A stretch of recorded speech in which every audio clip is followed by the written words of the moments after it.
سورۃ الکہف بسم اللہ الرحمن الرحیم الحمد للہ الذی انزل علی عبدہ الکتاب ولم یجعل لہ عوجا۔ یہ پوائنٹ میں نوٹ کرا چکا ہوں کہ آخری آیت کیا تھی؟ قل الحمد للہ، کہو قل حمد اللہ کے لیے ہے۔ یہ آخری آیت تھی سورہ بنی اسرائیل کی، اور سورہ کہف کی آیت شروع ہو رہی ہے الحمد للہ الذی، گویا کہ اس حکم کی تعمیل جو ہے اس سے آغاز ہو رہا ہے اس سورہ مبارکہ کا۔ اس کو میں نے کہا تھا یہ انٹر لاکڈ ہیں دونوں صورتیں جو ہیں، جیسے آتا ہے تورات میں کہ حضرت یعقوب اپنے بھائی عیسو کی ایڑیاں پکڑے ہوئے تولد ہوئے۔ یہ جڑواں پیدا ہوئے تھے دو بھائی، عیسو اور یعقوب۔ عیسو بڑے تھے، یعنی بڑے اسمانی میں جو بھی ہوتے ہیں جڑواں، ان میں جو پہلے جس کی ولادت ہو جائے وہ بڑا ہوتا ہے، چاہے 2 منٹ کا فرق ہو 5 منٹ کا فرق ہو۔ تو اس کی ولادت کے بعد پھر حضرت یعقوب کو عقب کہتے پیچھے کو، پیچھے آنے والا یعقوب اس لیے ان کا نام پڑ گیا ہے کہ یہ پچھلا ہے۔ جو پہلا تھا وہ عیسو تھا، عیسو کے بارے میں کچھ معلوم نہیں، ان کی اولاد وغیرہ کدھر گئی، بہرحال وہ ایک علیحدہ بحث ہے۔ تو اسی طریقے سے یہ سورہ کہف جو ہے گویا کہ سورہ بنی اسرائیل کی ایڑیاں پکڑے ہوئے قرآن مجید میں وارد ہو رہی ہے۔ اس میں آپ دیکھیے الحمدللہ الذی انزل علی عبدہ، وہی اللہ تعالیٰ نے اللہ کے اپنے رسول کی جو نسبت ہے اس کو عبد کے نمایاں کیا ہے، کتاب نازل کی ولم یجعل لہ عوجا، اور اس میں کوئی کجی نہیں رکھی، قیما سیدھی ٹھیک ٹھیک روشن مبین، لینذر بأسا شدیدا۔ اب یہ ہے لفظ جو بہت زیادہ غور کرنے کے قابل ہے۔ اس کتاب کے حضور پر نزول کے مقاصد میں سے ایک یہ بھی ہے خبردار کر دیں ایک بہت بڑی آفت سے۔ ویسے باسن جب واحد آتا ہے تو عام طور پر اس کے معنی جنگ ہوتے ہیں، جب جمع میں آتا ہے تو سختی، مصیبت، بھوک، فاقہ، یہ سارے بأسا۔ آیت البر میں بھی ہم نے پڑھا والصابرین فی البأساء والضراء وحین البأس۔ بأسا جب جمع میں آیا ہے تو فقر و فاقہ، تکلیف، مصیبت، اور حین الباس جنگ کے وقت۔ تو ان دونوں کو ذہن میں رکھیے، بہت بڑی آفت، بہت بڑی آفت، بہت بڑی آفت ایک تو ہے دجالی فتنے کی، دجال المسیح الدجال جو آنے والا ہے، جس کے بارے میں حدیث میں آتا ہے کہ کوئی نبی اور رسول ایسا نہیں گزرا جس نے اپنی قوم کو دجال کے فتنے سے آگاہ نہ کیا، اور پوری انسانی تاریخ میں دجال کے فتنے سے بڑا کوئی فتنہ نہیں، اور وہ ہر بندہ مومن کے امتحان کے لیے کڑا ترین جو ہے مرحلہ آ جائے گا، سخت ترین امتحان اس کا لیا جائے گا۔ تو یہ جو سختی ہے اس کی خبر دیتے ہوئے یہ سورہ مبارکہ نازل ہو رہی ہے، اور خاص طور پر اسے باسن اگر جنگ کے معنی میں لیں تو الملحمۃ العظمیٰ، کتاب الملاحم جو کہ آپ دیکھیں گے احادیث کی کتابوں میں پورا باب ہے کتاب الملاحم، اور اس کا تعلق بھی دجال کے ساتھ ہے، کیونکہ پھر دجال ہی کو قتل کریں گے حضرت مسیح علیہ السلام نازل ہو کر۔ تو یہ سارا مسئلہ جو ہے اس کی خبر دینے کے لیے قیما لینذر بأسا شدیدا من لدنہ، گویا کہ یہ جو احادیث کی کتابوں میں آپ کو حدیث کے ابواب ملتے ہیں، چاہے وہ کتاب الفتن ہو اور چاہے وہ کتاب جو ہے آثار قیامہ ہے، اس طرح کے جتنے بھی ہیں، اور کتاب الملاحم ہے، یہ گویا کہ اس کی شرح ہے لینذر بأسا شدیدا من لدنہ، اور یہ ہوگا بھی خاص اللہ کی طرف سے، یہ آزمائش بھی، یہ دجال کا فتنہ بھی، یہ بہت بڑی جنگ بھی، جس کو آرمگڈون کہتے ہیں، کرسچین جو ٹریڈیشن ہے اس میں اس کے لیے لفظ ہے آرمگڈون، ایک بہت بڑی جنگ ہوگی۔ ڈکشنری میں بھی آپ دیکھیں گے کہ خیر اور شر کی قوتوں کے درمیان اس دنیا کے خاتمے سے پہلے ایک بہت بڑی جنگ ہونی ہے جس کا نام یہ آرمگڈون ہے۔ لینذر بأسا شدیدا من لدنہ ویبشر المؤمنین الذین یعملون الصالحات، اور تاکہ بشارت دے وہ ان اہل ایمان کو جو نیک عمل کرتے ہوں، ان لہم اجرا حسنا، کہ ان کے لیے ہوگا بہت اچھا بدلہ، ماکثین فیہ ابدا، اور وہ اس میں رہیں گے ہمیشہ ہمیشہ۔ یہ جو دجالی فتنہ ہے اس کے ساتھ ایک خاص مناسبت ہے سورہ مبارکہ کی۔ احادیث میں آتا ہے کہ دجالی فتنے کے اثرات سے بچنے کے لیے اس سورہ مبارکہ سے ذہنی اور قلبی رشتہ مفید ہے، اس کی تلاوت کرتے رہنا، خاص طور پر جمعے کے روز پوری سورہ کہف، ورنہ یہ کہ کم سے کم اس کی ابتدائی اور آخری آیات ان کی بڑی اہمیت ہے۔ دجالی فتنہ اصل میں کیا ہے سمجھ لیجئے کہ ایک تو ہے دجالی فتنہ بالعموم، دجل کہتے ہیں فریب کو، جیسے کہ کوئی نبی نہیں ہے، وہ اس نے فریبی لبادہ اوڑھ لیا، نبوت کا دعویٰ کر رہا ہے، وہ دجال ہے۔ تو اس طرح کی تو حضور نے فرمایا ہے کہ 30 دجال پیدا ہوں گے، انہی میں سے ایک ہمارے زمانے کے اندر جو ہے یہ غلام احمد قادیانی بھی تھا، وہ دجال تھا جس نے کہ اعلان کیا کہ میں نبی ہوں جبکہ وہ نبی نہیں تھا۔ تو فریبی بنا ہوا جس نے کہ ملمہ اپنے اوپر چڑھایا ہوا ہے۔ اسی طریقے سے دجالی فتنہ یہ جو ہے اس پوری دنیا میں اس وقت جو فتنہ ہے وہ یہ ہے کہ مادہ پرستی کا اتنا غلبہ ہو چکا ہے ذہنوں کے اوپر، افکار کے اوپر، لوگوں کے نظریات کے اوپر، لوگوں کے اخلاق کے اوپر، لوگوں کے اقدار جو ہیں، ویلیوز جو ہیں اس کے اوپر، کہ وہ آخرت کو بالکل بھول گئے، اللہ کو بھول گئے، اسباب کے اندر گم ہے، مسبب الاسباب سے ظہور ہو گیا، دنیا ہی دنیا ہے، آخرت کو بھولے ہوئے ہیں، مادہ ہی مادہ ہے، روح سے کوئی سروکار ہی نہیں۔ یہ ہے بالعموم جس کا نام دجالی فتنہ ہے کہ حقیقت کے اوپر پردہ پڑا ہوا ہے، آخرت پر دنیا کا پردہ پڑا ہوا ہے۔ یہ دنیا جو ہے در حقیقت کیا ہے؟ وَمَا الْحَيَاةُ الدُّنْيَا إِلَّا مَتَاعُ الْغُرُورِ، یہ دھوکے کا سامان ہے، اصل زندگی کو اس نے ڈھانپا ہوا ہے۔ ہم نے یہ سمجھ لیا کہ زندگی یہی ہے، اسی کے لیے بھاگ دوڑ، محنت، صبح و شام، اسی کے مستقبل کی فکر ہے، لیکن اصل زندگی اس کی کوئی فکر ہی نہیں ہے۔ باقی ایک دجال جو ہے جو آئے گا وہ معاملہ احادیث کے اندر بھی بڑی طوالت کے ساتھ ہے، اور اس میں کافی پیچیدگیاں بھی ہیں، بعض چیزیں جو ہیں ایک دوسرے سے کچھ مختلف بھی ہیں، اس میں پھر اہل علم کو بہرحال مطابقت پیدا کرنی پڑتی ہے۔ میں نے جہاں تک اپنی کوشش کی ایک رائے تک میں پہنچا ہوں، لیکن ابھی میں اسے بیان نہیں کر رہا ہوں۔ بہرحال دجالی فتنے کی خبریں موجود ہیں بہت شدت کے ساتھ، اور اس صورت کا پڑھنا جو ہے اس میں بہت مفید ہے۔ اس صورت کے مضامین دجالی فتنہ بالعموم سے کیا تعلق ہے وہ تو اس ہم دورہ ترجمہ دوران کے اس کے دوران بھی آپ کو معلوم ہو جائے گا، لیکن اس کے جو خاص بڑی مباحث ہیں، خاص طور پر یہ کہ ایک ہمارے بہت بڑے عالم گزرے ہندوستان میں اس صدی کے آغاز میں، مولانا مناظر حسن گیلانی، انہوں نے اس میں باقاعدہ کتاب لکھی ہے، آپ کو مل جائے گی بازار میں بھی، اصحاب کہف کے جو کا معاملہ سورہ کہف کے مباحث ہیں ان کے۔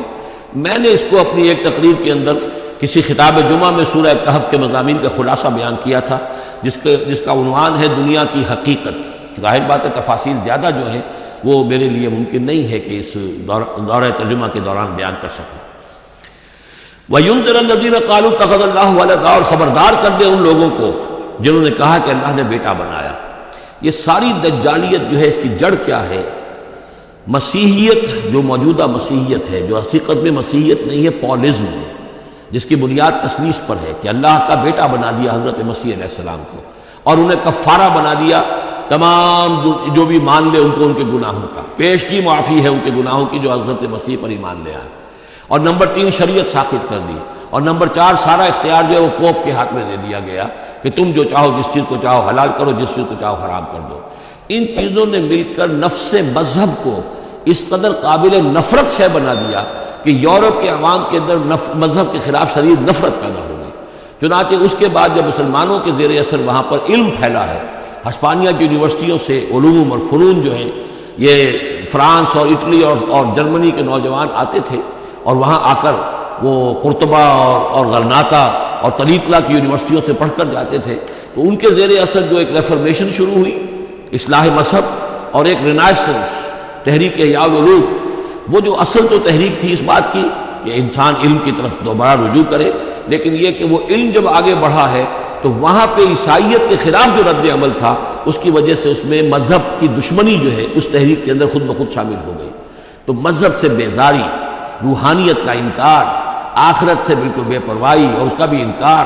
اور خدا ہے یا نہیں ہے اس سے کوئی سروکار نہیں، یہ جو اس تہذیب کے اصل میں اثرات بنے ہیں سارے، یہ اسی غلطیوں کا یہ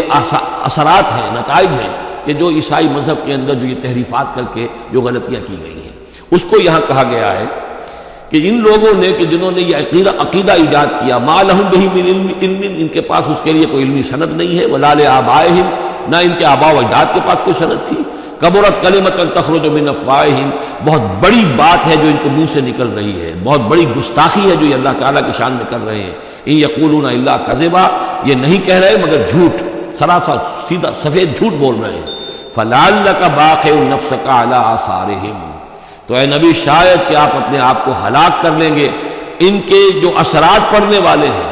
عیسائیت کے اس غلط عقیدے کے جو نتائج برآمد ہوئے ہیں، جب یہ نتائج ظاہر ہوں گے تو وہ اتنے سنگین ہوں گے، فلعلک باخع نفسک، کہ ان کے احساس سے اور ان کے ادراک سے شاید کہ آپ اپنے صدمے سے اپنے آپ کو ہلاک کر لیں، ان لم یؤمنوا بہذا الحدیث اسفا، اگر یہ لوگ اس حدیث پر، اس قرآن پر، یہ بات جو بتائی جا رہی ہے اس پر ایمان نہ لائے، اس پر ایمان نہ لائے، اپنے اس غلط عقیدے پر قائم رہے، اس غلط مذہب کو انہوں نے برقرار رکھا، تو اس کا جو رد عمل ہوگا نوع انسانی پر اور اس سے تاریخ انسانی اور انسانی ثقافت جس غلط رخ پر پڑے گی، جو دجالیت کا فتنہ اسے جنم لے گا، ان تمام چیزوں کے اثرات سے شاید آپ کو اتنا صدمہ ہو کہ فَلَعَلَّكَ بَاخِعٌ نَفْسَكَ عَلَىٰ آثَارِهِمْ إِن لَّمْ يُؤْمِنُوا بِهَٰذَا الْحَدِيثِ أَسَفًا إِنَّا جَعَلْنَا مَا عَلَى الْأَرْضِ زِينَةً لَّهَا، ہم نے زمین کے اوپر جو کچھ ہے اسے اس کا گہنا بنا دیا ہے، بناؤ سنگھار بنا دیا ہے، زینت بنا دیا ہے۔ یہ آپ نوٹ کر دیجئے، لفظ زینت اور زمین میں اس کی زیبائش اور آرائش، یہ اس سورہ مبارکہ کا عمود ہے، یعنی اس کو اتنا کھبا دیا ہے نگاہوں میں اللہ نے کہ آخرت سے خود بخود انسان غافل ہو جاتا ہے۔ یہ پردہ پڑ گیا ہے، چمک دمک ہے، یہ کاریں ہیں، یہ بلڈنگیں ہیں، یہ کوٹھیاں ہیں، یہ عالیشان عمارتیں ہیں، یہ کیا کچھ اس کی جو یوں سمجھیے پومپ اینڈ شو جو ہے اس وقت دنیا کا، اور ظاہر بات ہے امریکہ میں جا کر دیکھیے تو جو کچھ یہاں دیکھ رہے ہیں اس سے 10 گنا 100 گنا 1000 گنا آپ کو نظر آئے گا، عقلیں دنگ ہو جاتی ہیں۔ نتیجہ کیا نکلتا ہے کہ انسان یہ سمجھتا ہے کہ اصل شے یہی مادہ ہی ہے، اصل ہدایت پہ یہی لوگ ہیں صحیح معنی میں کہ جنہوں نے واقعتاً علم حاصل کیا ہے، لہٰذا ان کی غلط تہذیب، ان کا غلط تمدن، ان کے تمام غلط ثقافت کے معاملات کے بھی ہم اسی طریقے سے پیروی کر رہے ہیں۔ یہ سارا مسئلہ جو ہے وہ اس لیے ہے کہ یہ چمک دمک دنیا کی زیبائش اور آرائش، اس سے ہم متاثر ہیں۔ اِنَّا جَعَلْنَا مَا عَلَى الْأَرْضِ زِينَةً لَّهَا، جو کچھ زمین کے اوپر ہے اسے ہم نے اس کے لیے بناؤ سنگھار بنا دیا ہے، لِنَبْلُوَهُمْ، تاکہ ہم آزمائیں ان کو، أَيُّهُمْ أَحْسَنُ عَمَلًا، کون ہے ان میں سے اچھے عمل کرنے والا۔ یعنی اب یوں دیکھیے وہ شعر جو ایک ہے، اگرچہ ذرا تھوڑا سا شان باری تعالیٰ کے اعتبار سے تو شاید اتنا مناسب نہ ہو، لیکن یہ کہ مفہوم کو ادا کرتا ہے کہ رخ روشن کے آگے شمع رکھ کر وہ یہ کہتے ہیں، ادھر آتا ہے دیکھے یا ادھر پروانہ جاتا ہے۔ ایک طرف ذات باری تعالیٰ ہے اور ایک طرف یہ دنیا ہے، اس کی چمک دمک ہے۔ اب یہ پروانہ جو ہے یہ انسان، اس کا امتحان ہے، آیا یہ اللہ اور آخرت کی طرف جا رہا ہے یا دنیا کی طرف اور دنیا کی زیبائش اور آرائش کی طرف جا رہا ہے۔ جو زیبائش اور آرائش کی طرف چلا گیا وہ گیا، وہ تباہ و برباد ہو گیا، فقط خسر خسرانا مبینا۔ اور جس نے اس دنیا کی زیبائش اور آرائش اس سے منہ موڑ کر وہ جو حقیقت جو اصل حسن ازلی ہے اللہ تعالیٰ کا، اور اس کا جو جلال اور کمال ہے اور جو آخرت کی نعمتیں ہیں ان کو اختیار کر لیا، وہ کامیاب ہو گیا۔ تو امتحان اتنا ہی ہے کہ رخ روشن کے آگے شمع رکھ کر وہ یہ کہتے ہیں ادھر جاتا ہے دیکھیں یا ادھر پروانہ آتا ہے۔ وَإِنَّا لَجَاعِلُونَ مَا عَلَيْهَا صَعِيدًا جُرُزًا، اور یہ کہ جو کچھ بھی اس پر ہے ہم ایک وقت آئے گا کہ اس کو بنا کر رکھ دیں گے جیسے کہ میدان جس میں سے کہ فصل کاٹ لی گئی ہو۔ جب قیامت ہوگی کیا ہوگا یہاں پر اسی زمین کو، نہ یہاں پہ کوئی وہ پہاڑ رہ جائیں گے کوٹ کوٹ کر چپٹی کر دی جائے گی، نہ یہ آپ کے پاس جو ہیں وہ اسکائی اسکریپرز رہ جائیں گے، نہ یہ اعلیٰ شان عمارتیں ہوں گی، کچھ نہیں ہوگا۔ یہ سب برابر ہوگا جیسے کہ کسی کھیت کے اندر فصل کاٹ دی جاتی ہے تو اب وہ پڑا ہوتا ہے ویران۔ وَإِنَّا لَجَاعِلُونَ مَا عَلَيْهَا صَعِيدًا جُرُزًا، ہم اسے کر کے چھوڑیں گے ایسا کھیت کہ جہاں پر چورا پڑا ہوا ہو، صرف بچا کھچا جو ہے وہ اس کا توڑی کا اور کچھ نہ۔ ام حسبت ان اصحاب الکہف والرقیم کانوا من آیاتنا عجبا، اب یہاں سے اصحاب کہف کی بات شروع ہو رہی ہے، کیونکہ پوچھوایا تھا یہودیوں نے اصحاب کہف کون تھے۔ کیا تم سمجھتے ہو کہ اصحاب الکہف والرقیم، رقیم جو ہے ان کی تختی تھی ایک جس کے اوپر ان کے حالات لکھ کر، جو ان کے ایک جو کہف تھی ان کی غار جو تھی اس کے اوپر لگا دی گئی تھی، تو انہیں اصحاب الکہف بھی کہتے ہیں، اصحاب الرقیم بھی کہتے ہیں، یہ دونوں انہیں ایک ہی گروہ کے نام ہیں۔ کیا وہ تمہارے خیال میں ہماری بڑی عجیب آیات میں سے تھا؟ یعنی واقعتاً بات تو غیر معمولی تھی، لیکن حقیقت میں ہمارے ہاں تو ہماری تخلیق میں، ہماری صنائی میں اس سے ہزاروں گنا زیادہ عجیب باتیں ہوتی ہیں، ہمارے لیے تو کوئی شے ہے ہی نہیں کسی بھی درجے میں، تم سمجھتے ہو کہ شاید وہ بہت بڑی بات ہے۔ یہ اصحاب کہف کا جو قصہ ہے، اب میں سمجھتا ہوں کہ پورے وثوق کے ساتھ ہم کہہ سکتے ہیں کہ یہ قصہ کیا تھا۔ دیکھیے جب حضرت مسیح علیہ السلام آئے ہیں تو یہ پورا علاقہ جو ہے فلسطین کا اور یہاں پہ جو آپ نے تبلیغ کی ہے، تو یہ اس وقت رومن امپائر کا ایک حصہ تھا، اگرچہ مقامی طور پر ایک لوکل بادشاہ جو تھا یہودی وہاں پر حکومت کر رہا تھا، لیکن وہ پپٹ تھا، اصل میں تو حکومت جو تھی رومیوں کی، جو رومی تھے بت پرست۔ اور اس کے بعد چونکہ انہوں نے بغاوت کی، حضرت مسیح تو اٹھا لیے گئے سن 30 میں، سن 30 عیسوی کے آس پاس یا 33 عیسوی کے آس پاس، لیکن اس کے بعد جو ہے ان یہودیوں نے بغاوت کی رومیوں کے خلاف، جس کے نتیجے میں سن 70 عیسوی میں ٹائٹس رومی نے تو ان کی حکومت بھی ختم کی اور بیت المقدس کو برباد کیا، یروشلم کو تباہ کیا، 1,33,000 یہودیوں کو قتل کیا اور ان کو بھیج دیا، نکال دیا وہاں سے باہر۔ اس وقت کا معاملہ یہ ہے کہ اب کوئی اکے دکے جو بھی رہ جاتے تھے یہاں پر، کوئی یہودی یا عیسائی، یہودیوں کو تو نکال دیا، عیسائی رہ گئے، لیکن عیسائیوں پر بھی بہت ظلم ہوتا تھا۔ یہ موحد تھے، حضرت عیسیٰ کے ماننے والے، وہ بت پرست تھے۔ تو اس زمانے میں کہیں بادشاہ کوئی تھا، ڈیسیس یا دقیانوس جس کو کہتے ہیں، اس کے زمانے میں کچھ جو عیسائی تھے حضرت عیسیٰ پر ایمان رکھنے، آج کے عیسائیوں پر قیاس نہ کیجیے، جو نصارہ تھے حضرت عیسیٰ کو ماننے والے جو موحدین تھے،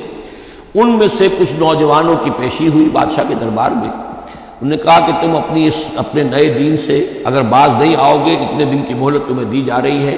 تو تمہیں سولی چڑھا دیا جائے گا، بس مہلت دی جا رہی ہے، جاؤ غور کر لو، سوچو۔ ان لوگوں نے آ کر سوچا کہ اب نہ تو ہمارے لیے یہ ممکن ہے کہ ہم مقابلہ کر سکیں، چلو کسی غار میں چھپ جاتے ہیں، دیکھیں اللہ تعالیٰ کیا کرتا ہے ہمارے لیے۔ وہ ایک غار میں جا کر چھپ گئے، اور غار میں جا کر چھپے ہیں تو اللہ نے انہیں وہاں پر سلا دیا، موت تاریخ سلا دیا۔ اللہ کروٹ بھی بدلواتا رہا، ان کے لیے سارا کچھ بندوبست کیا، اللہ کی قدرت میں تھا۔ حضرت عزیر کو 100 برس کے لیے مار دیا تھا، موت کے بعد ان کو دوبارہ زندہ کر دیا۔ لیکن یہ کہ ان کا معاملہ یہ ہے کہ ان کو وہاں پر جو ہے تقریباً 300 برس یہ وہاں پر پڑے رہے اس غار کے اندر۔ غار کی شکل کچھ خاص ایسی تھی کہ ادھر آنا جانا لوگوں کا تھا ہی نہیں، اور یہ ہے جو موجودہ ترکی کے علاقے میں شہر ایفسس ہے، اس کے آس پاس ہیں اس طرح کے غار، جیسے ایجنٹا کے غار ہندوستان کے مشہور ہیں، ایسے ہی وہاں بھی غاروں کا سلسلہ ہے، اور ہیں بھی وہ ایسے کہ ان کے دہانے جو ہے وہ ہیں شمال کی جانب، تو دھوپ ان میں براہ راست نہیں جاتی، صرف یہ کہ ریفلیکٹڈ لائٹ تو آتی ہے لیکن یہ کہ براہ راست دھوپ نہیں جاتی، تو ایک طرح کا اندھیرا سا اس کے اندر ٹوائی لائٹ جسے آپ کہہ لیں وہ رہتا ہے سارا دن۔ وہاں پر یہ 300 برس تک سوتے رہے۔ اس 300 برس کے عرصے میں یہ ہوا کہ رومن امپائر جو ہے اس نے خود عیسائیت اختیار کر لی۔ 300 عیسوی کے اندر کانسٹنٹائن جو تھا ایمپرر وہ عیسائی ہو گیا، اب پوری امپائر جو عیسائی ہو گئی۔ اب اس کے زمانے میں اس کے بعد تھیوڈوسیس ہے ایک، 446 عیسوی میں یہ تھا، اس کے زمانے میں اللہ تعالیٰ نے ان لوگوں کو جگایا 300 برس کے بعد۔ اب یہ سمجھ رہے ہیں کہ وہی زمانہ ہے، وہی کفار کی حکومت ہے، وہی مشرکین ہے۔ اب انہوں نے ڈرتے ڈرتے اپنے کسی ایک آدمی سے کہا بھائی جاؤ یہ لے کے سکہ لے کر جاؤ، چاندی کا، اور کچھ نہ کچھ کھانے پینے کے لیے لے کر آؤ، دیکھنا لیکن اس طرح ہو کہ ہمارا پتہ نہ چل جائے کہ ہم یہاں چھپے ہوئے ہیں۔ وہاں جو گئے انہوں نے وہ سکہ پیش کیا اور کہا یہ سکہ تمہارے پاس کہاں سے آیا؟ یہ تو بہت پرانا سکہ ہے، تو 400 سال پرانا، 300 سال پرانا سکہ کہاں سے لے آئے تمہیں کوئی خزانہ ملا؟ بہرحال اس حوالے سے اب وہ جو ہے وہ پکڑے گئے، ان کی حالت جو ہے وہ جو بات سامنے آ گئی، لیکن جب بات سامنے آ گئی تو اب ان کا بہت وہ عزت کی گئی، اس لیے کہ اب تو جو ان کا مذہب تھا در حقیقت پوری مملکت کا مذہب وہی ہو چکا تھا، تو صورتحال تو تبدیل ہو چکی ہے۔ پھر یہ کہ اس کے بعد تفصیل معلوم نہیں ہے کہ غالباً وہ جا کر اپنی اسی غار میں وہ سو گئے ہیں یا دوبارہ اللہ نے ان پر وہیں پر موت طاری کر دی ہے، اس کا دروازہ بند کر کے اور اس پر ایک تختی لگا دی گئی ہے۔ یہ اصحاب کہف ہے۔ گبن کی جو ہے the decline and fall of Roman empire, اس میں بھی یہ 7 سلیپرز، 7 سونے والے، ان کی کہانی موجود ہے۔ یہ چیز جو ہے گویا کہ رومن لٹریچر کے اندر موجود تھی، اس کا جو ذکر موجود تھا، اور قرآن مجید میں یہ امتحاناً سوال کیا گیا حضور سے، تو اس کا جواب دیا گیا کہ یہ 300 برس تک کچھ لوگوں کو سلا دینا یہ اللہ تعالیٰ کے نزدیک تو کوئی بڑی بات نہیں ہے، تمہارے نزدیک ام حسبت ان اصحاب الکہف والرقیم کانوا من آیاتنا عجبا اذ ابى الفتية الى الکہف، جبکہ وہ نوجوان آئے اپنے اس غار میں، فقالوا، انہوں نے کہا ربنا آتنا من لدنک رحمتا، پروردگار اب خاص اپنے خزانہ فضل سے ہمارے لیے رحمت کا بندوبست فرما، وہیئ لنا من امرنا رشدا، اور ہمارے لیے ہمارے معاملے کے اندر جو ہے وہ کوئی عافیت کا بندوبست فرما۔ فضربنا علی اذانہم، تو ہم نے تھپکی دے دی ان کے کانوں پر، فی الکہف سنین عددا، اسی وہ غار کے اندر جو ہے وہ سوتے رہے کئی سال۔ ابھی یہاں اس بات کو نہیں چھیڑا کتنے سال، سنین عددا، متعدد سال وہ سوتے رہے۔ ثم بعثناہم، پھر ہم نے انہیں اٹھایا، لنعلم ای الحزبین احصی لما لبثوا امدا، تاکہ ہم دیکھیں کہ 2 گروہوں میں سے کس کو صحیح معلوم ہے کہ کتنے عرصے وہ وہاں رہے تھے۔ اس کا ذکر آگے آ جائے گا 2 گروہوں سے مراد کیا ہے۔ نحن نقص علیک نبأهم بالحق، اے نبی ہم آپ کو ان کا یہ قصہ سنا رہے ہیں، بیان کر رہے ہیں ان کے حالات حق کے ساتھ، صحیح بلا کم و کاست۔ انہم فتیۃ آمنوا بربہم، وہ چند نوجوان تھے جو ایمان لائے اپنے رب پر، توحید کے ساتھ ایمان لانے والے، وزدناہم ھدی،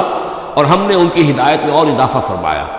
وربطنا علی قلوبہم، ہم نے ان کے دلوں کو ڈھارس دی، مضبوطی دی، دلوں کے اندر ثبات پیدا کر دیا، اذ قاموا، جب وہ بادشاہ کے دربار میں کھڑے ہوئے، اور جیسے کبھی حضرت ابراہیم علیہ السلام نے بات کی تھی اسی طرح ڈٹ کر انہوں نے بات کی، اذ قاموا فقالوا، اور انہوں نے کہا ربنا رب السماوات والارض، ہمارا رب تو وہ ہے جو آسمانوں اور زمین کا رب ہے، ہم کسی اور رب کو ماننے کے لیے تیار نہیں، کسی اور دیوی کو، کسی دیوتا کو، کسی بت کو ہم ماننے کو تیار نہیں۔ لن ندعو من دونہ الہا لقد قلنا اذا شططا، ہم اس کے ایک الہ کے سوا کسی اور کو پکارنے کے لیے تیار نہیں ہیں، ہم نے اگر ایسی کوئی بات کہی تو یہ تو عقل سے بہت دور کی بات ہو جائے گی۔ ہؤلاء قوم اتخذوا من دونہ آلہہ، یہ جو ہماری قوم ہے اس نے بہت سے آلہہ جو ہے اختیار کر لیے ہیں اللہ کے سوا، انہوں نے اختیار کر لیے ہیں بہت سے آلہہ اس کے سوا، لولا یاتون علیہم بسلطان بین، تو کیوں نہیں وہ پیش کرتے ان کے اوپر کوئی دلیل، کوئی سند، کوئی اللہ کی طرف سے اتاری ہوئی سند ہو، کوئی آسمانی کتاب ہو۔ فمن اظلم ممن افترى علی اللہ کذبا، تو کون ظالم ہوگا اس شخص سے بڑھ کر کہ جس نے اللہ تعالیٰ کی طرف جھوٹ گھڑ کر منسوب کر دیا۔ تمہارے لیے اب مہلت صرف چند دن کی ہے، اس میں تم فیصلہ کر لو، اگر تم اپنے دین سے واپس نہیں پھرو گے اور ہمارے دین میں واپس نہیں آؤ گے، اپنے دین کو چھوڑ کر نئے دین کو، تو تمہیں ہم ہلاک کر دیں گے۔ اب یہ وہاں سے جا کر مشورہ کر رہے ہیں۔ وَإِذْ اعْتَزَلْتُمُوهُمْ، اور دیکھو جب تم نے اب ان سے اپنے آپ کو علیحدہ کر لیا ہے، وَمَا يَعْبُدُونَ إِلَّا اللَّهَ، اور ان ہستیوں کو بھی تم نے چھوڑ دیا جن کی وہ پرستش کرتے ہیں اللہ کے سوا، فَآوُوا إِلَى الْكَهْفِ، تو اب آؤ کسی کھو میں، کسی غار میں پناہ لینے، يَنشُرْ لَكُمْ رَبُّكُمْ مِنْ رَحْمَتِهِ، تمہارا رب تمہارے لیے وہاں کوئی رحمت کا سامان کر دے گا، وَيُحَيِّ لَكُمْ مِنْ أَمْرِكُمْ مِرْفَقًا، اور تمہارے معاملے کے اندر اللہ تعالیٰ خاص اپنی طرف سے کوئی نرمی اور کوئی آسائش کا سامان پیدا فرما دے گا۔ وَتَرَى الشَّمْسَ إِذَا طَلَعَتْ تَزَاوَرُ عَنْ كَهْفِهِمْ ذَاتَ الْيَمِينِ، اور تم دیکھو کہ سورج جب طلوع ہوتا تھا تو وہ ان کی اس غار سے کنی کتراتا ہوا داہنی طرف نکل جاتا تھا، یعنی براہ راست دھوپ جو ہے اس میں نہیں آتی تھی۔ وَإِذَا غَرَبَتْ، جب ڈوبتا تھا، تَقْرِضُهُمْ ذَاتَ الشِّمَالِ، تو بھی وہ کنی کترا جاتا تھا بائیں طرف، تو گویا کہ سورج جو ہے یوں جا رہا ہے اور اس غار کا جو منہ ہے وہ شمال کی طرف ہے، لہذا براہ راست جو ہے داہنی طرف سے ہو کر بائیں طرف سے ہو کر سورج نکل گیا، دھوپ جو ہے براہ راست اس پر نہیں آ رہی۔ اسی اصول پر آج کل جو بڑی بڑی بلڈنگز بنتی ہیں جو کارخانوں کی اور ملز کی، اس میں یہ نارتھ لائٹ شیلز بنائے جاتے ہیں، ایسے شیل روف کی ہوتے ہیں کہ جس میں پھر روشنی جو ہے وہ نارتھ کی طرف سے لیتے ہیں، کیونکہ ہمارے ہاں جو سورج ہے وہ کبھی بھی نارتھ میں نہیں جاتا، لہذا جو ہے سورج براہ راست کبھی نہیں آئے گا بلکہ انڈائریکٹ لائٹ آئے گی۔ وَهُمْ فِي فَجْوَةٍ مِّنْهُ، اور وہ جو اس غار تھی اندر سے کھلی تھی، اس کھلی غار کے اندر جا کر وہ لیٹ گئے، سو گئے۔ ذَلِكَ مِنْ آیَاتِ اللَّهِ، یہ اللہ کی نشانیوں میں سے ہے، مَن يَهْدِ اللَّهُ وَهُوَ الْمُهْتَدِ، جس کو اللہ ہدایت دیتا ہے وہی ہے کہ جو ہدایت یافتہ ہوتے ہیں۔ وَمَن يُضْلِلْ فَلَن تَجِدَ لَهُ وَلِيًّا مُرْشِدًا، اور جس کو اللہ تعالیٰ گمراہ کر دے، جس کی گمراہی کا فیصلہ فرما دے، پھر اس کے لیے تم نہیں پاؤ گے کوئی بھی جو حمایتی ہو، مددگار ہو، اس کو راہ پر لانے والا۔ وَتَحْسَبُهُمْ أَيْقَاظًا، صورتحال ایسی تھی کہ تم اگر اس کو دیکھتے تو یہ سمجھتے کہ وہ جاگ رہے ہیں، وَهُمْ رُقُودٌ، حالانکہ وہ سو رہے ہیں۔ وَنُقَلِّبُهُمْ ذَاتَ الْيَمِينِ وَذَاتَ الشِّمَالِ، ہم ان کو کروٹیں بھی دلواتے رہے، داہنی طرف بھی بائیں طرف بھی، تاکہ یہ کہ وہ بیڈ سورز نہ ہو جائیں، ہم جدید اصطلاح میں اگر استعمال کریں تو کروٹ بھی دلوا رہا ہے اللہ تعالیٰ۔ اللہ تعالیٰ کو ہر قدرت حاصل ہے، اس کے فرشتے معمور ہیں جو کر رہے ہیں، نرسنگ بھی ہو رہی ہے۔ ذات الشمال وکلبہم باسط ذراعیہ بالوسید، ان کا ایک کتا بھی تھا جو اپنے دونوں ہاتھ پھیلا کر، دونوں اگلے جو ہے پاؤں جو ہاتھ ان کو سمجھیے، وہ اس کے کوئی بہت ہی خوخار قسم کا کتا تھا جو اس غار کے منہ پر اپنے دونوں ہاتھ پنجے آگے پھیلا کر بیٹھا ہوا زور سے۔ اس کا نتیجہ کیا نکلتا تھا؟ لو اطلعت علیہم، اگر اچانک تمہارا کہیں وہاں گزر ہو جائے، لولیت منہم فرارا ولملیت منہم رعبا، تو وہاں سے تمہارے اوپر غضب طاری ہو جائے، خوف طاری ہو جائے، اور وہاں سے تم بھاگو، کہ بڑا بھیانک منظر ہے، ایک کہف ہے، اندر اندھیرا ہے، اور آگے جو ہے بڑا کوئی ٹیریئر بل قسم کا کتا جو ہے وہ بیٹھا ہوا ہے، خوفناک قسم کا، اور اس نے اپنے پنجے بھی آگے کیے ہوئے ہیں۔ وَلَمُلِئْتَ مِنْهُمْ رُعْبًا وَكَذَلِكَ بَعَثْنَاهُمْ، اسی طرح پھر ہم نے انہیں ایک وقت میں اٹھایا، لِيَتَسَاءَلُوا بَيْنَهُمْ، تاکہ وہ آپس میں ایک دوسرے سے سوال کریں۔ قَالَ قَائِلٌ مِّنْهُمْ كَمْ لَبِثْتُمْ، ان میں سے ایک نے کہا کتنے عرصے یہاں ہم رہے ہوں گے، کیا خیال ہے آپ کا؟ قَالُوا لَبِثْنَا يَوْمًا أَوْ بَعْضَ يَوْمٍ، انہوں نے کہا کہ ہم رہے ہوں گے ایک دن یا دن کا کچھ حصہ، تھوڑی سی نیند ہم نے لی، استراحت کی اور کیا کیا۔ قَالُوا رَبُّكُمْ أَعْلَمُ بِمَا لَبِثْتُمْ، کچھ اور تھے، انہوں نے کہا چھوڑو اس بات کو، اللہ تمہارا جانتا ہے کتنی دیر رہے، 2 گھنٹے رہے، 2 دن رہے، کیا پتا، ہمیں کیا معلوم۔ فَابْعَثُوا أَحَدَكُمْ بِوَرِقِكُمْ هَٰذِهِ، تو لو یہ چاندی کا سکہ، ورق جو ہے چاندی کو کہتے ہیں، تو اس کو دے کر ایک آدمی کو بھیجو إِلَى الْمَدِينَةِ، شہر کی طرف، فَلْيَنظُرْ، وہ دیکھے، أَيُّهَا أَزْكَىٰ طَعَامًا، کہاں سے کوئی پاکیزہ خوراک مل سکے؟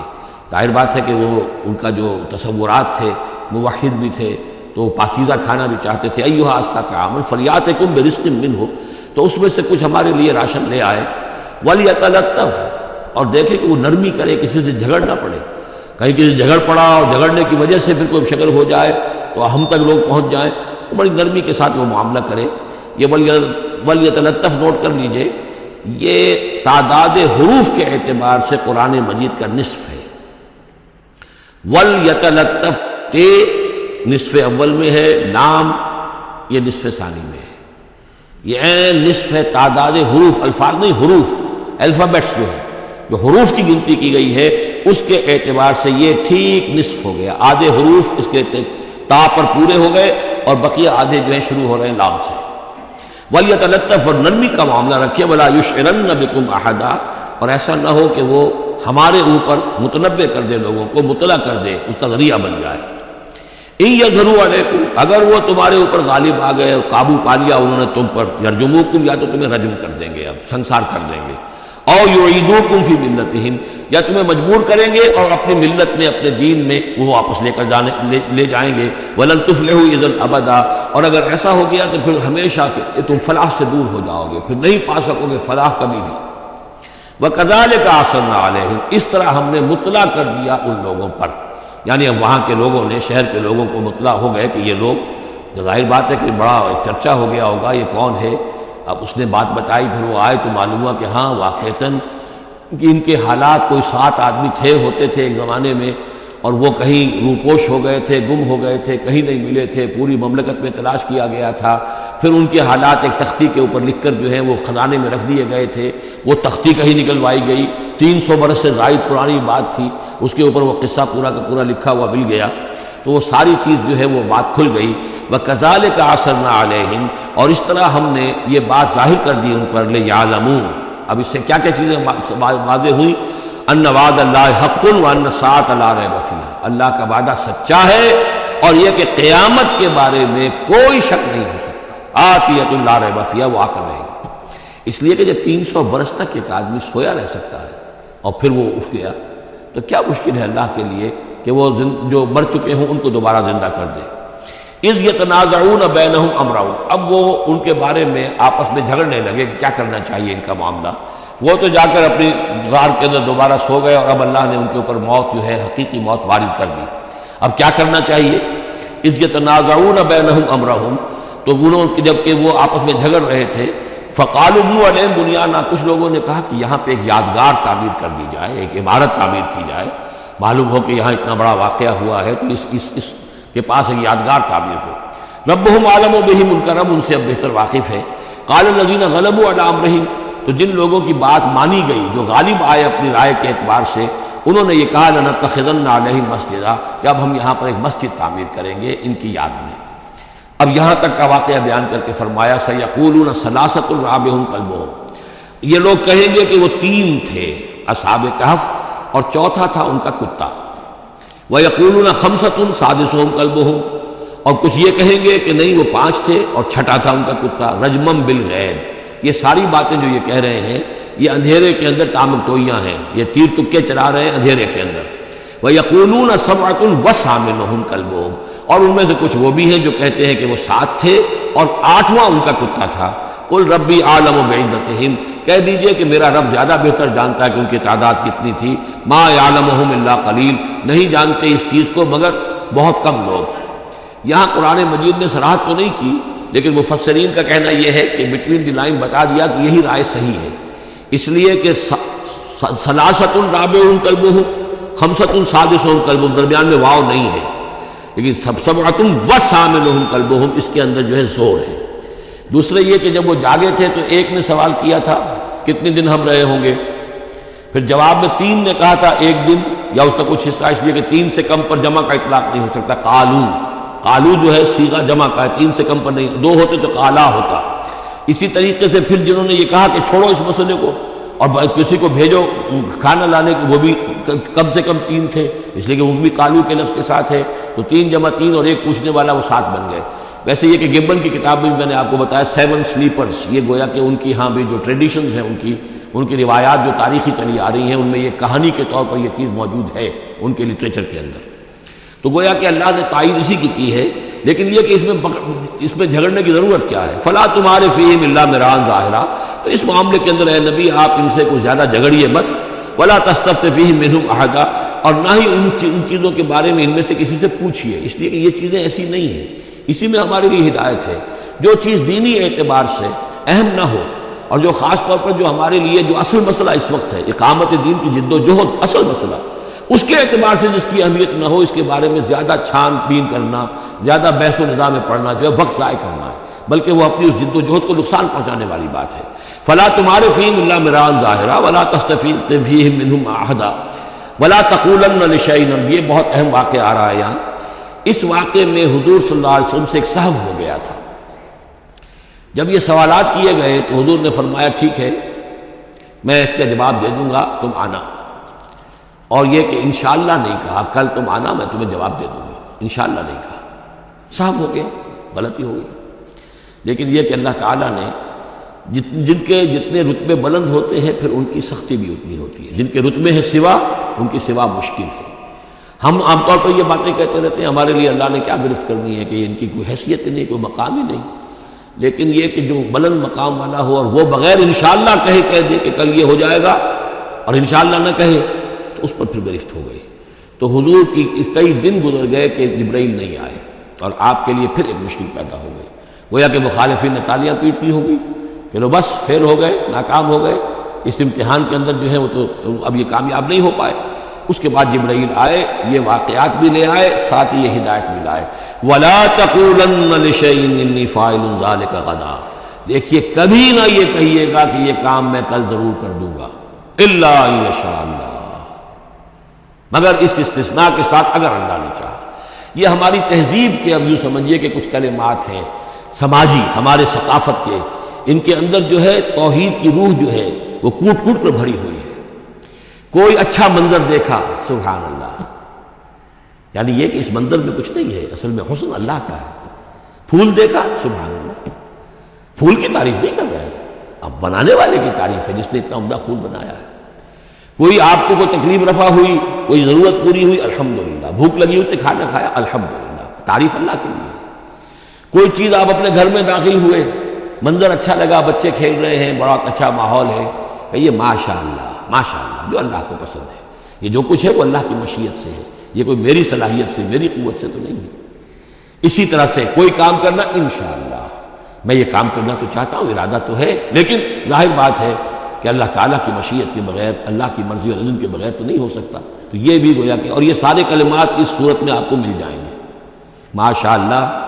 انشاءاللہ. اور اس سے پہلے ہم الحمدللہ سے شروع کر چکے ہیں. الحمدللہ الذی انزل علی عبدہ الکتاب ولم یجعل لہ عوجا ولا تقولن لشیء انی فاعل ذلک غدا الا ان یشاء اللہ واذکر ربک اذا نسیت، اور اپنے رب کو یاد کر لیا کیجئے جب آپ بھول جائیں.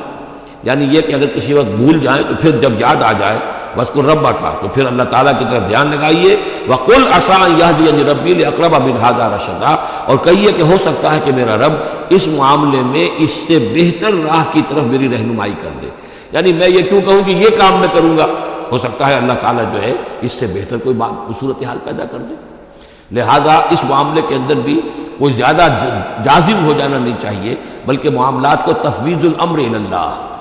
سپردم بتو مایا خیشرا تو دانی حساب کم و بیشرا. تو اس طریقے سے انسان جو ہے اللہ تعالیٰ کے حوالے کیے رکھے. وَلَبِثُوا فِي كَهْفِهِمْ ثَلَاثَ مِائَةٍ سِنِينَ وَازْدَادُوا تِسْعًا، اور وہ رہے اپنی اس غار میں 300 برس اور اس کے اوپر 9 سال. اس کی تعبیر کیا ہے؟ شمسی حساب سے 300 برس، اور یہ 300 برس جو شمسی ہوتے ہیں جو سولر کیلنڈر کے، وہ قمری حساب سے 309 بن جاتے ہیں. اس حوالے سے یہ دونوں عدد بالکل صحیح ہے. قل اللہ اعلم بما لبثوا، کہیے یہ بھی اللہ بہتر جانتا ہے کتنے عرصے رہے، اس میں بھی بحث میں پڑھنے کی ضرورت نہیں. لہو غیب السماوات والارض، اللہ تعالیٰ ہی کے اختیار میں ہے اور اللہ ہی کے علم میں ہے غیب کل کا کل آسمانوں اور زمین کا. اب صرف یہی واسمع، کیا ہی عجیب اور اچھا ہے وہ دیکھنے والا، اور کیا ہی اچھا ہے وہ سننے والا. اس کی سماعت، اس کی بصارت کا تم کیا اندازہ کرو گے. ما لہم من دونہ من ولی، ان کا کوئی ساتھی اور پشت پناہ اور مددگار اور حمایتی نہیں ہے اس کے سوا. ولا یشرک فی حکمہ احدا، اور وہ اپنے حکم اور اختیار اور اپنی حاکمیت کے حق میں کسی کو شریک کرنے کو تیار نہیں ہے۔ یہ جو توحید حاکمیت، اس کے بارے میں نوٹ کر لیجئے، سورہ یوسف میں ہم نے پڑھا ان الحکم الا للہ امر اللہ تعبدوا الا اياه ذلك الدین القیم۔ سورہ بنی اسرائیل کی آخری آیت میں آیا وَلَمْ يَكُنْ لَهُ شَرِيكٌ فِي الْمُلْكِ، بادشاہت میں اس کا کوئی شریک نہیں۔ یہاں فرمایا وَلَا يُشْرِكُ فِي حُكْمِهِ أَحَدًا، وہ اپنے حکم اور حاکمیت کے اختیار میں کسی کو شریک کرنے کے لیے تیار نہیں۔ وَاتْلُ مَا أُوحِيَ إِلَيْكَ مِنْ كِتَابِ رَبِّكَ، اور اے نبی تلاوت کیجئے جو آپ کی طرف وحی کی گئی ہے آپ کے رب کی کتاب میں سے۔ یعنی یہ جو سخت حالات ہیں جن سے آپ گزر رہے ہیں، دباؤ ہے آپ پر بہت شدید، اس میں آپ کے لیے سہارا کیا ہے؟ وما صبرک الا باللہ، اور اللہ کے ساتھ اپنا قلبی تعلق اور ذہنی رشتہ قائم کرنے کے لیے سب سے مؤثر ذریعہ کیا ہے؟ قرآن مجید کی تلاوت۔ وَاتْلُ مَا أُوحِيَ إِلَيْكَ مِنْ كِتَابِ رَبِّكَ، جو بھی آپ کی طرف وحی کیا گیا ہے آپ کے رب کی کتاب میں سے، اس کی تلاوت کرتے رہا کیجئے۔ لا مبدل لکلماتہ، اس کی باتوں کو بدلنے والا کوئی نہیں ہے۔ وَلَن تَجِدَ مِن دُونِهِ مُلْتَحَدًا، اور اس کے سوا آپ کو کہیں کوئی پناہ نہیں ملے گی۔ پناہ دینے والا بھی وہی ہے، کوئی اور پناہ نہیں دے سکے گا۔ سختی کتنی بھی ہے جھیلیے، برداشت کیجئے، اس سختی کو آسان بنا سکتے ہیں اللہ کی کتاب کی تلاوت کیجئے، اور کر کے سناتے رہیے اپنے ساتھیوں کو بھی، اسی سے تمہارے اوپر یہ سختیاں جو ہیں ہلکی ہو جائیں گی، ان بھاری چیزوں کو برداشت کرنا آسان ہو جائے گا۔ لیکن جان لیجئے پناہ ملے گی تو اللہ کے دامن میں۔ لن تجد من دونہ ملتحدا واصبر نفسک مع الذین یدعون ربهم بالغداۃ والعشی، اور اپنے آپ کو روکے رکھیے اور صبر کیجئے ان لوگوں کے ساتھ جو اپنے رب کو پکارتے ہیں صبح و شام۔ یہ اگرچہ غرباء میں سے ہیں، یہ بلال ہیں، یہ عبداللہ ابن ام مکتوم ہیں، یہ نابینا ہیں، یہ ابو فقی ہیں، یہ غلام ہیں، یہ عمار ہیں، اور یہ اسی طریقے سے خباب ہیں، لوہار ہیں۔ یہ لوگ جو ہیں آپ ان کی رفاقت کو غنیمت سمجھیے۔ وَاصْبِرْ نَفْسَكَ مَعَ الَّذِينَ يَدْعُونَ رَبَّهُم بِالْغَدَاةِ وَالْعَشِيِّ يُرِيدُونَ وَجْهَهُ، وہ اللہ کی رضا کے طالب ہیں، طلبگار ہیں، اللہ سے محبت کرنے والے ہیں۔ وَلَا تَعْدُ عَيْنَاكَ عَنْهُمْ، اور دیکھیے آپ کی نگاہیں ان سے ہٹ کر ادھر نہ جائیں جن کے پاس دولت ہے۔ عَنْهُمْ تُرِيدُ زِينَةَ الْحَيَاةِ الدُّنْيَا، کہیں آپ کی نگاہ ادھر نہ جائے جہاں زیبائش ہے، آرائش ہے، دنیا کی چمک دمک ہے، دولت ہے۔ آپ ولید بن مغیرہ کی طرف تو متوجہ ہوں اور عبداللہ ابن ام مکتوم کی جانب نہ ہو، معاذ اللہ ایسا نہ کیجیے۔ یہ بالکل وہی بات ہے جو ہم سورہ ہجر میں بھی پڑھ چکے ہیں، وَلَا تَمُدَّنَّ عَيْنَيْكَ إِلَىٰ مَا مَتَّعْنَا بِهِ أَزْوَاجًا مِّنْهُمْ زَهْرَةَ الْحَيَاةِ الدُّنْيَا، یہ جو بھی ہم نے ان کو دے رکھا ہے دنیا کا ساز و سامان، چمک دمک، اس کی طرف آپ کی نگاہیں نہ اٹھیں۔ وَلَا تَعْدُ عَيْنَاكَ عَنْهُمْ، آپ کی نگاہیں ان سے ہٹ کر، انہیں نظر انداز کر کے ان لوگوں کی طرف نہ متوجہ ہو جائیں۔ ترید زینت الحیات الدنیا، تو کیا آپ بھی دنیا کی، کہ لوگوں کو یہ گمان ہونے لگے، شک ہو جائے کہ آپ کی نگاہ میں بھی دنیا کی زینت کا جو ہے بہت اس کی اہمیت ہے۔ ولا تطع من اغفلنا قلبه عن ذکرنا، اور بات مانیے اس کی جس کے دل کو ہم نے اپنی یاد سے غافل کر دیا ہے۔ واتبع هواه، اور جو اپنی خواہش نفس کی پیروی کر رہا ہے۔ وکان امره فرطا، اور اس کا کام جو ہے وہ اعتدال سے بہت ادھر ادھر ہو گیا ہے۔ وَقُلِ الْحَقُّ مِن رَبِّكُمْ فَمَنْ شَاءَ فَلْيُؤْمِنْ وَمَنْ شَاءَ فَلْيَكْفُرْ إِنَّا أَعْتَدْنَا لِلظَّالِمِينَ نَارًا أَحَاطَ بِهِمْ سُرَادِقُهَا صدق اللہ العظیم۔ اور پڑھا کرو اس میں سے کہ جو وحی کیا گیا ہے آپ کی جانب آپ کے رب کی کتاب میں سے، اس کی باتوں کا بدلنے والا کوئی نہیں، اور نہیں پاؤ گے تم اپنے لیے اس کے سوا کوئی اور جائے پناہ۔ تھامے رکھو، روکے رکھو اپنے آپ کو ان لوگوں کے ساتھ جو پکارتے ہیں اپنے رب کو صبح و شام اور چاہتے ہیں اس کی رضا، طالب ہیں اس کے روئے انور کے، اور نہ دوڑیں آپ کی نگاہیں ان سے ہٹ کر آپ کہ دنیا کو یہ محسوس ہو، یہ مغالطہ ہو کہ ترید و زینت الحیات الدنیا۔ یہ ذرا مشکل مقام ہے قرآن مجید کا کہ بظاہر تو الفاظ یہ ہیں کہ آپ کی نگاہیں دنیا کی زیبائش اور آرائش کی تلاش میں ان فقراء اور غرباء سے ہٹ کر امراء کی طرف نہ اٹھیں۔ لیکن ظاہر بات ہے کہ حضور صلی اللہ علیہ وسلم کی یہ شان نہیں تھی، لہذا اس میں جو بات سمجھ میں آتی ہے وہ یہ ہے کہ ایسا نہ ہو کہ آپ کے التفات کی وجہ سے دنیا یہ محسوس کرے کہ ان کی نگاہ میں بھی وقت اور اہمیت جو ہے وہ دنیاوی مال و دولت اور اسباب کی ہے۔ کسی داعی حق کے لیے یہ معاملہ بہت ہی نازک ہوتا ہے کہ ایک طرف جو حالات و واقعات ہیں اس کے اعتبار سے، جو حقائق ہیں اس کے اعتبار سے، معاشرے کے جو اونچے طبقات ہوتے ہیں، جو وہاں سرداری یا کسی اور طرح کی سربراہی کے منصب پر فائز ہوں یا ان کے پاس فراوانی ہو دولت کی، اب ظاہر بات ہے کہ ان کا ایک اثر و رسوخ ہوتا ہے معاشرے میں۔ ان میں سے کوئی ایک شخص ایمان لے آئے تو وہ بہت سے لوگوں کے برابر ہو جائے گا، جیسے حضرت عمر رضی اللہ اور ابو جہل کو حضور نے دونوں کو پیش کیا اللہ کے سامنے کہ اللہ ان میں سے ایک کو ضرور میری جھولی میں ڈال دے۔ ظاہر بات ہے کہ اس سے اسلام کو تقویت حاصل ہوگی، اور اس سے یہ ہے کہ جن مسلمانوں پر کا قافیہ تنگ ہوا ہے، جن کو ستایا جا رہا ہے، اگر کوئی بڑا آدمی ایمان لے آئے گا تو ان کو بھی سہارا ملے گا، جیسے کہ حضرت عمر اور حضرت حمزہ کے ایمان لانے کے بعد جو غربا تھے، فقراء تھے اور جو غلام تھے انہیں ستایا جا رہا تھا، انہیں کچھ ریلیف ملا ہے۔ اس حوالے سے ایک طرف تو اس کی ضرورت ہوتی ہے کہ ان کی طرف توجہ کی جائے، التفات رکھا جائے، تاکہ اگر وہ ایمان لے آئے تو اس سے ایمان کو بھی تقویت ہو، اسلام کو تقویت ہو، مسلمانوں کو بھی فائدہ پہنچے۔ دوسری طرف یہ اندیشہ ہوتا ہے کہ غربا کا دل نہ دکھے۔ تیسری طرف یہ کہ لوگ یہ نہ سمجھیں کہ یہ بھی زیادہ جو ہے مدارات کرتے ہیں اور زیادہ التفات کرتے ہیں عمراء کی طرف، اہم لوگوں کی طرف، گویا کہ ان کی نگاہوں میں بھی دنیا کی انہی چیزوں کی وقت ہے، انہی چیزوں کی اہمیت ہے۔ تو یہ تین طرف کے چیز سمجھیے کہ یہ چکی دو پارٹوں والی نہیں، تین پارٹوں والی ہے، کہ جس میں کوئی داعی جو ہوتا ہے وہ اس مخمصے میں آ جاتا ہے کہ ایک طرف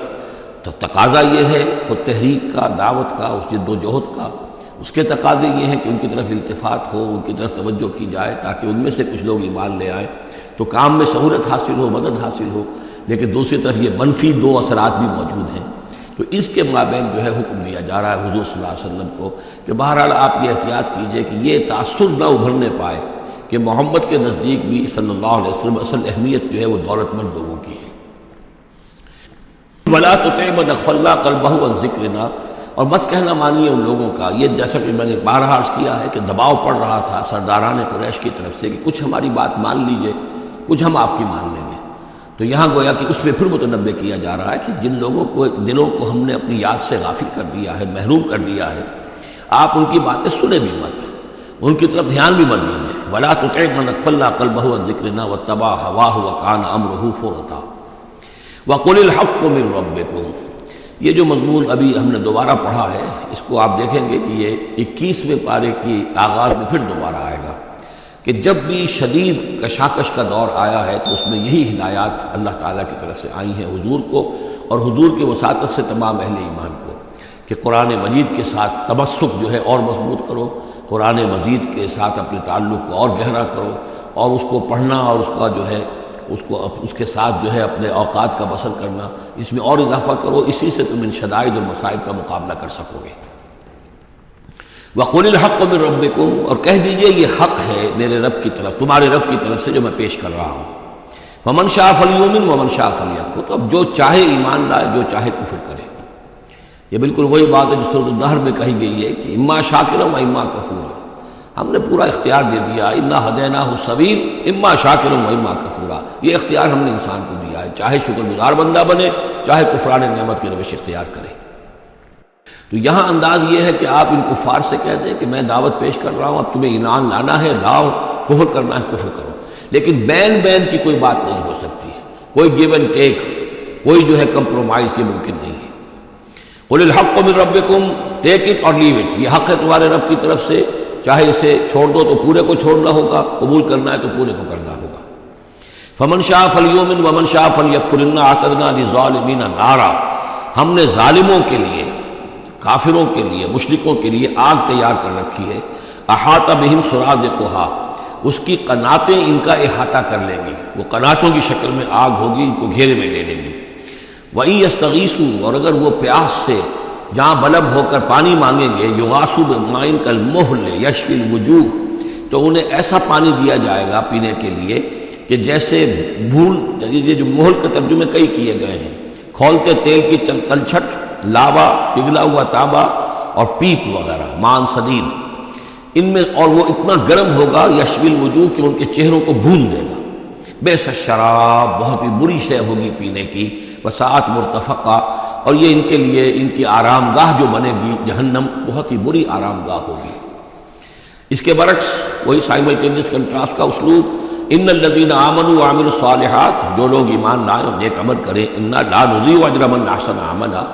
ہمارا یہ اصول نہیں ہے کہ جو لوگ اچھے عمل کریں ان کے اجر کو ہم ضائع کر دیں، ان کا اجر بھرپور انہیں ملے گا۔ اولئک لہم جنات عدن تجری من تحتہم الانہار، یہ وہ لوگ ہیں کہ جن کے لیے ہیں وہ رہنے والے باغات، ریزیڈینشل گارڈنز، جن کے دامن میں ندیاں بہتی ہوں گی، یحلون فیہا من اساور من ذہب، انہیں پہنائے جائیں گے وہاں کنگن سونے کے، وَيَلْبَسُونَ ثِيَابًا خُضْرًا مِّن سُندُسٍ، اور ان کو وہ پہنیں گے وہاں پر کپڑے سبز رنگ کے، باریک ریشم کے اور گاڑھے ریشم کے، یعنی اوپر کا لباس جو ہوگا وہ باریک ریشم کا ہوگا اور جو نیچے کا لباس ہوگا وہ گاڑھے ریشم کا ہوگا۔ متکئین فیہا علی الارائک، اور وہ وہاں پر تکیہ لگائے ہوئے، ٹیک لگائے ہوئے بیٹھے ہوں گے تختوں کے اوپر۔ نعم الثواب، کیا ہی اچھا بدلہ ہوگا، وحسنت مرتفقا، اور کیا ہی خوب ان کے لیے آرام گاہ ہوگی۔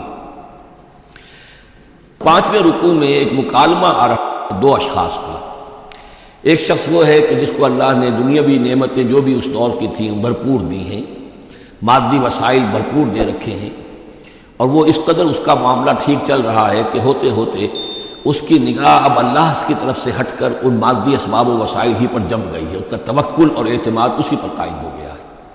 ایک دوسرا شخص ہے دنیاوی اعتبار سے مرفع الحال نہیں ہے، اس کے پاس دولت نہیں ہے، دنیاوی چیزیں نہیں ہیں، لیکن وہ اللہ تعالیٰ کی معرفت اسے حاصل ہے۔ وہ اس دولت مند آدمی کو بھی نصیحت کرتا ہے کہ تم اللہ کو بھول گئے ہو، تمہیں چاہیے کہ ہم تمام چیزوں کے اوپر جو بھی اللہ نے تمہیں دی ہے اس کا شکر ادا کرو، اس کا حق ادا کرو۔ لیکن اس نے اپنے گھمنڈ میں آ کر اسے بہت تلخ جواب دیا،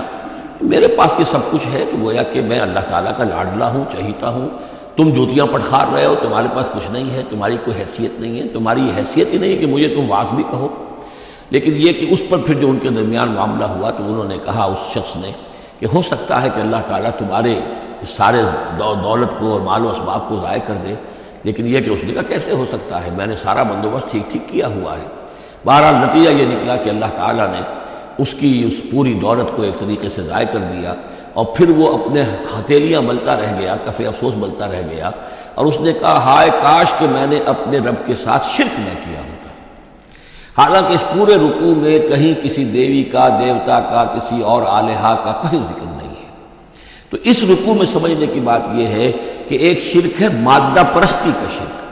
مادی اسباب و وسائل پر اتنا تکیہ ہو جائے، اتنا توکل ہو جائے، اتنا اعتماد ہو جائے کہ پھر اللہ تعالیٰ کو انسان بھول جائے، مسبب الاسباب پر سے نگاہ ہٹ جائے اور وہ سمجھے کہ سارا اعتماد اور توکل میرا ان مادی اسباب و وسائل پر ہے۔ تو یہاں گویا کہ اس نے ان مادی وسائل و اسباب ہی کو اپنا معبود بنا لیا ہے۔ تو یہ شرک ہے جو اس دور کا سب سے بڑا شرک ہے۔ اس دور میں بت پرستی کا شرک بہت کم رہ گیا ہے، اب ستارہ پرستی کا شرک کہاں رہ گیا ہے؟ کون لوگ ہیں جو ستاروں کو پوجتے ہیں؟ اب تو انسان سمجھتا ہے ستاروں تک تو ہم پہنچ ہی جائیں گے، ہمارا علم تو پہنچ ہی چکا ہے، چاند تک ہم اتر آئے ہیں، اب چاند کو کون پوجے گا؟ یہ جو اب ساری جو ہے اب جو پوجا پاٹ ہو رہی ہے وہ تو مادہ پرستی کی ہے، وہ دولت کی ہے، وہ در حقیقت یا وہ نظریاتی طور پر وطن پرستی ہے، اس کا ایک شرک ہے۔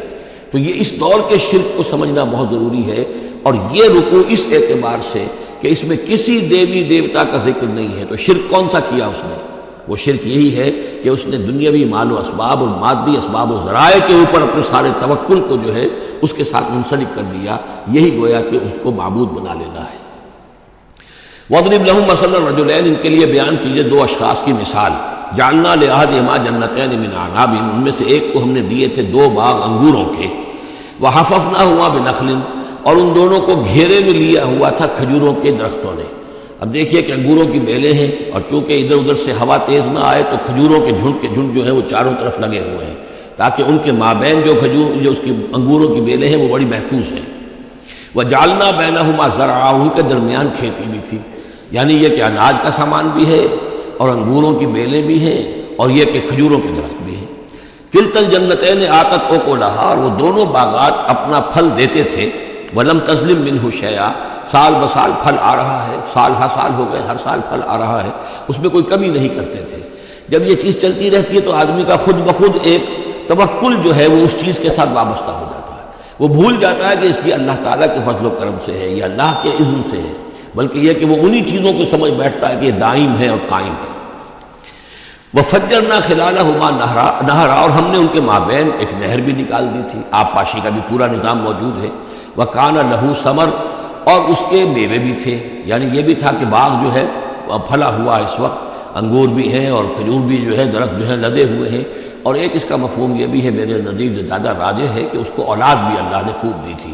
جیسے درختوں پر پھل لگتا ہے تو انسان کے لیے اس کی اولاد جو ہے اس کے پھل کی حیثیت رکھتے ہیں، تو گویا کہ اس کو اولاد بھی ملی تھی۔ فقال لصاحبہ وہو یحاورہ، تو کہا اس نے اپنے ساتھی سے، ان سے وہ گفتگو کر رہے تھے، آپس میں گفتگو کر رہا، انا اکثر منک مالا واعز نفرا، میں تم سے کہیں بڑھ کر ہوں مال میں اور نفری میں۔ اب یہ نفری کے حوالے سے میں نے کہا نا لہو ثمر، اس کے بیٹے بھی تھے، اولاد بھی تھی، تو اس کے حوالے سے وہ نفری کی بات بھی کر رہا ہے، میرے بازو بھی بہت ہیں۔ وَدَخَلَ جَنَّتَهُ، اور وہ داخل ہوا اپنے باغ میں، وَهُوَ ظَالِمٌ لِنَفْسِهِ، اور وہ اپنے جان پر ظلم کر رہا تھا، یعنی اسی گمراہی کے اندر مبتلا تھا۔ قَالَ مَا أَظُنُّ أَن تَبِيدَ هَٰذِهِ أَبَدًا، انہوں نے کہا میں نہیں سمجھتا کہ یہ باغ بھی کبھی اجڑ سکتا ہے۔ کیا مجھے دھمکا رہے ہو کہ اللہ تعالیٰ جو ہے کہیں تم میری یہ دولت سلب نہ کر لے؟ دیکھو میں نے کھجوریں کس حساب سے یہاں پر لگائی ہیں کہ کوئی اگر آئے بھی،